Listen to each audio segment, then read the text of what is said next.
صلی علی محمد وعلی آل محمد کما صلیت علی ابراہیم وعلی آل ابراہیم انک حمید مجید اللہم بارک علی محمد وعلی آل محمد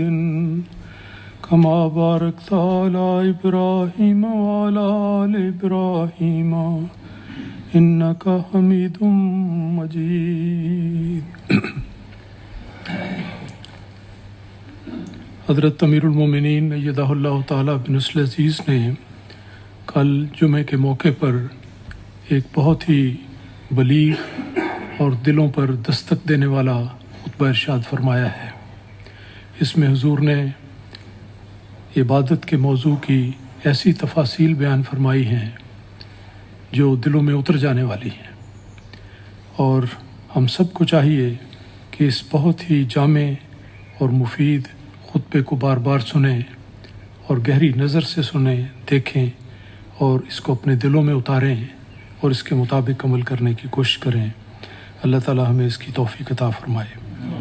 قرآن مجید میں اللہ تعالی ارشاد فرماتا ہے کہ ذکر فإن الذکریٰ تنفع المؤمنین، کہ اے رسول تو لوگوں کو بار بار نصیحت کرتے چلے جاؤ، کیونکہ نصیحت مومنین کے لیے بہت فائدہ مند ہوتی ہے۔ حضور کے اس خطبے کے تناظر میں عبادت کے حوالے سے چند احادیث آج کے درس میں پیش کی جائیں گی۔ بہت سی باتیں ایسی ہیں جو اس سے پہلے بارہا بیان ہو چکی ہیں، لیکن پھر بھی دل کرتا ہے اور ضرورت محسوس ہوتی ہے کہ ان باتوں کو بار بار اب آپ کے سامنے رکھا جائے۔ عن ابن عمر رضی اللہ عنہما ان رسول اللہ صلی اللہ علیہ وسلم قال، حضرت ابن عمر رضی اللہ تعالی عنہما، اس میں یہ جو لفظ آیا ہے عام طور پر ایک صحابی کا ذکر ہو تو رضی اللہ عنہ کہا جاتا ہے، لیکن یہاں عنہما کا لفظ استعمال ہوا ہے کہ ان دونوں سے اللہ تعالیٰ راضی ہو۔ حضرت عمر اور حضرت ابن عمر دونوں مراد ہیں۔ وہ بیان کرتے ہیں کہ رسول پاک صلی اللہ علیہ وسلم نے ایک موقع پر ارشاد فرمایا کہ صلاۃ الجماعت افضل من صلاۃ الفض،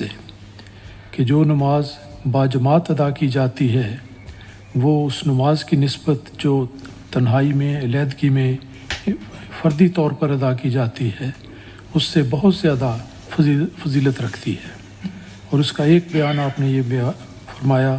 بسبع و عشرین درجۃ، 27 درجے وہ نماز زیادہ افضل ہے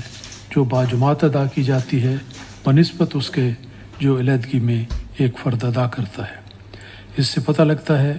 کہ اصل میں جو قرآن مجید میں حکم ہے اقامت صلاۃ کا، حضرت خلیفۃ المسیح ثانی رضی اللہ تعالیٰ عنہ نے تفسیر کبیر میں لکھا ہے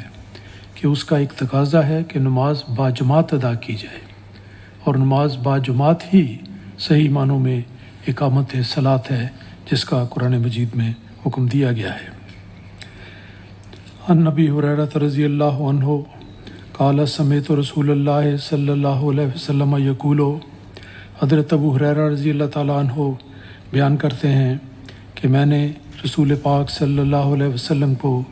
یہ فرماتے ہوئے سنا۔ بعض احادیث میں یہ انداز آتا ہے، بعض میں صرف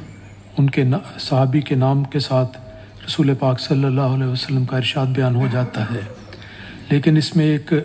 بڑی زوردار بات یہ ہے کہ صحابی بیان کرنے والے بیان کرتے ہیں کہ میں نے خود اپنے کانوں سے رسول خدا صلی اللہ علیہ وسلم کو یہ فرماتے ہوئے سنا۔ ایک اپنائیت کا اور ایک محبت کا اظہار ہے۔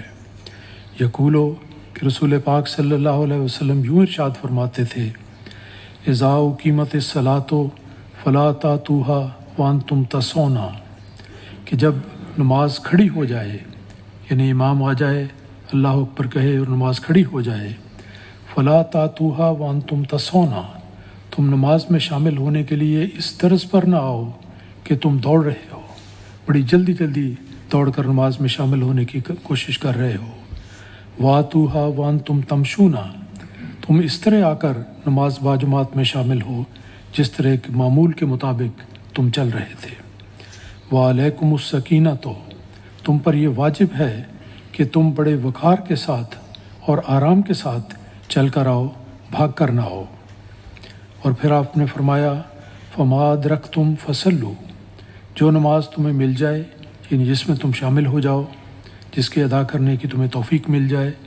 تو وہ پڑھ لیا کرو امام کے پیچھے۔ وما فاتکم، اور جو نماز تم سے رہ جائے، فاتموا، تو اس کو بعد میں کھڑے ہو کر مکمل کر لو۔ تو بڑا سیدھا سادہ اصول ہے، بڑی واضح ہدایت ہے کہ نماز میں آتے ہوئے انسان کو آنا تو جلدی چاہیے، لیکن دوڑ کر نہیں آنا چاہیے۔ اور جلدی آنے کا مفہوم ہے کہ نماز شروع ہونے سے کچھ دیر پہلے آ جائے تاکہ یکسوئی کے ساتھ نماز میں شامل ہو۔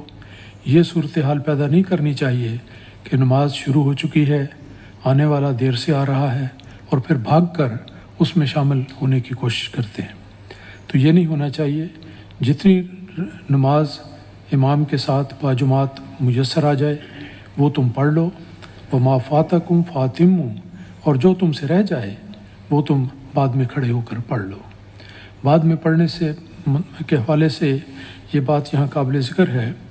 کہ جب تک امام دونوں طرف دائیں اور بائیں سلام مکمل نہیں کر لیتا، کسی مقتدی کو حرکت کرنے کی یا کھڑے ہونے کی یا رہ جانے والی نماز مکمل کرنے کی اجازت نہیں ہوتی۔ جب اس وقت تک وہ نماز کا حصہ ہے جب تک دونوں طرف سلام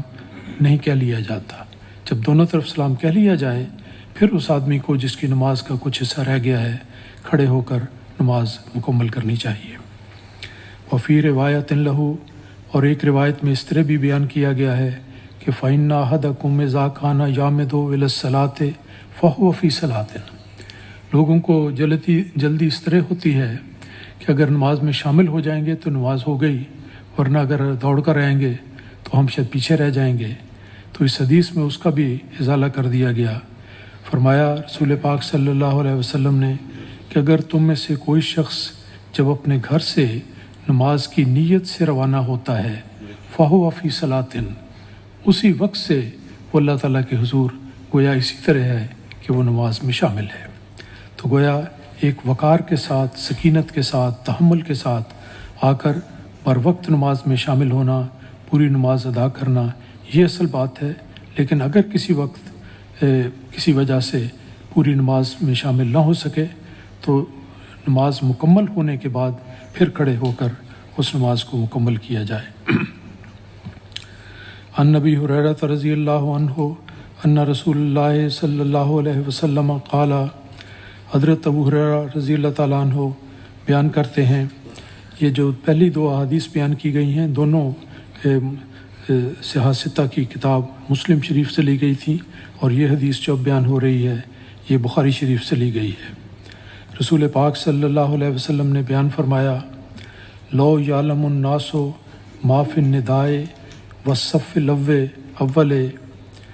کہ اگر لوگوں کو یہ معلوم ہو جائے کہ اذان کہنے میں کتنا بڑا ثواب ہے، والصف الاول، اور اسی طرح پہلی صف میں شامل ہو کر کھڑے ہو کر نماز ادا کرنے کا کتنا ثواب ہے اور کتنا اجر ہے، ثم لم یجدوا الا ان یستہموا علیہ، اور پھر ایسی صورت ہو جائے گی کہ لوگوں کو اس کے سوا کوئی چارہ نہیں رہے گا کہ وہ اس کے بارے میں قرآن اندازی سے کام لیں کہ کون آگے جائے گا اور کون پیچھے ہوگا۔ ہر ایک کی تمنا یہ ہوگی کہ یہ اعزاز مجھے ملے۔ اذان دینا بہت بڑی نیکی ہے، خوش الحانی سے، صحیح الفاظ میں، بلند آواز سے اذان دینا، لوگوں کو عبادت کی طرف بلانا بہت بڑی بات ہے، اس کا اجر دیا گیا ہے، بیان کیا گیا ہے۔ اسی طرح پہلی صف میں آنا اور اس میں نماز میں شامل ہونا، اس کا بھی اجر باقی صفوں کی نسبت زیادہ ہے۔ اس کی لمبی تفصیل احادیث میں ذکر آتا ہے۔ تو رسول پاک صلی اللہ علیہ وسلم فرماتے ہیں کہ اگر لوگوں کو احساس ہو اور پتہ ہو کہ اذان دینے کا ثواب کتنا ہے اور پہلی صف میں شامل ہو کر نماز ادا کرنے کا کتنا ثواب ہے، تو ان کے لیے یعنی فیصلہ کرنے کی کوئی اور ذریعہ نہیں ہوگا سوائے اس کے کہ کہیں کہ آؤ پھر ہم قرآن اندازی کر لیتے ہیں، جس کا نام نکلے وہ اس اعزاز کو حاصل کرے۔ تو اس سے بتایا گیا ہے کہ پہلی صف میں آنے کا اور نماز ادا کرنے کا بڑا اجر ہے۔ اسی طرح پہلی صف کا مضمون ہر صف پر صادر ہوتا ہے کہ کہ پہلی صف کو پہلے مکمل کیا جائے، اور جب تک پہلی صف میں جگہ ہو دوسری صف نہ بنائی جائے، اور جب دوسری صف بنانے کا وقت آئے پہلی صف میں جگہ نہیں تو صف کا آغاز ہمیشہ یاد رکھیں درمیان سے کیا جاتا ہے، دائیں طرف سے یا بائیں طرف سے نئی صف کا آغاز نہیں کیا جاتا، اور نئی صف اس وقت تک شروع نہیں کرنی چاہیے جب تک پہلی صف مکمل نہ ہو جائے۔ پہلے اس کو مکمل کریں، اس میں کھڑے ہونے کا ثواب بھی زیادہ ہے، پھر اس کے بعد اگلی صف درمیان سے، پھر اسی طرح تیسری اور چوتھی۔ ہمیشہ مجھے یاد ہے کہ ایک دفعہ حضور ایدہ اللہ تعالیٰ بن نصر عزیز نے خطبہ جمعہ میں بھی اس حد تک وضاحت کی تھی کہ صف کا آغاز درمیان سے ہوتا ہے، یعنی امام کے عین پیچھے سے، اور پھر ایک شخص اکیلا بھی ہو تو وہ آ کر کھڑا ہو جائے، نئی صف بنے گی، اور آنے والا پہلا شخص اس کے دائیں طرف کھڑا ہو، پھر دوسرا بائیں طرف کھڑا ہو، پھر تیسرا دائیں طرف کھڑا ہو، پھر چوتھا بائیں طرف کھڑا ہو۔ اس طرح دونوں طرف برابر وہ صف بڑھتی چلی جائے گی اور بالآخر مکمل ہو جائے گی۔ اتنی واضح ہدایات احادیث میں ملتی ہیں، حضور ایدہ اللہ تعالیٰ بن نصر عزیز کے ارشادات میں ملتی ہیں، لیکن ضرورت ہے کہ ان باتوں کو بار بار بیان کیا جائے اور اس کے مطابق سب دوست عمل کرنے کی توفیق پائیں۔ آخری حدیث درس کی یہ ہے کہ عن نبی ہریرہ رضی اللہ عنہ عن النبی صلی اللہ علیہ وسلم قال، حضرت ابو ہریرہ رضی اللہ تعالیٰ عنہ بیان کرتے ہیں کہ رسول پاک صلی اللہ علیہ وسلم نے ارشاد فرمایا، اذا اقیمت الصلاۃ فلا صلاۃ الا المکتوبہ۔ بیان کرتے ہیں کہ رسول پاک صلی اللہ علیہ وسلم کا ارشاد یہ ہے کہ جب نماز کھڑی ہو جائے، مراد ہے کہ نماز شروع ہو جائے، تو اس وقت اس کے بعد فرض نماز کے سوا کوئی اور نماز پڑھنا جائز نہیں ہوتا۔ یہ بات بھی بڑی قابل توجہ ہے۔ جس وقت نماز فرض شروع ہو جائے وہ سب سے مقدم ہے، سب سے اولیٰ ہے، اس لیے اپنی نماز خواہ و سنتیں ہوں، خواہ و نوافل ہوں، خواہ کوئی اور نماز ہو، ہر نماز کو چھوڑ دینا چاہیے، اور یہ نہیں کرنا چاہیے کہ انسان اپنی نماز پڑھتا چلا جائے اور ادھر فرض نماز بھی چاہ رہی ہے، اس کی رکعتیں بھی ضائع ہو رہی ہیں اور وہ اپنی نماز مکمل کر رہا ہے۔ ایک حدیث میں مجھے یاد ہے میں نے پڑھا کہ یہ ذکر آتا تھا، ایک شخص آیا رسول پاک صلی اللہ علیہ وسلم کے زمانے میں، نماز فرض ہو رہی تھی، وہ آیا اور اس نے اپنی نماز شروع کر دی اور نماز پڑھتا گیا۔ رسول پاک صلی اللہ علیہ وسلم نے بعد میں اس کو دیکھ کر فرمایا کہ کیا ایک ہی وقت میں دو نمازیں ہو سکتی ہیں؟ کہ جب فرض نماز ادا کی جا رہی ہے اس موقع پر دوسری نماز کا کیا موقع؟ فرض نماز افضل ہے، اولیٰ ہے، زیادہ ثواب والی ہے، اس نماز میں شامل ہونا چاہیے، اور جو سنتیں یا نوافل انسان ادا کرنا چاہتا ہے وہ بعد میں کرے اگر وہ وقت ممنوع نہیں ہے، لیکن فرض نماز کے وقت فوری طور پر اپنی نماز کو چھوڑ کر اس میں آنا چاہیے، اور کبھی ایسی صورت نہیں ہونی چاہیے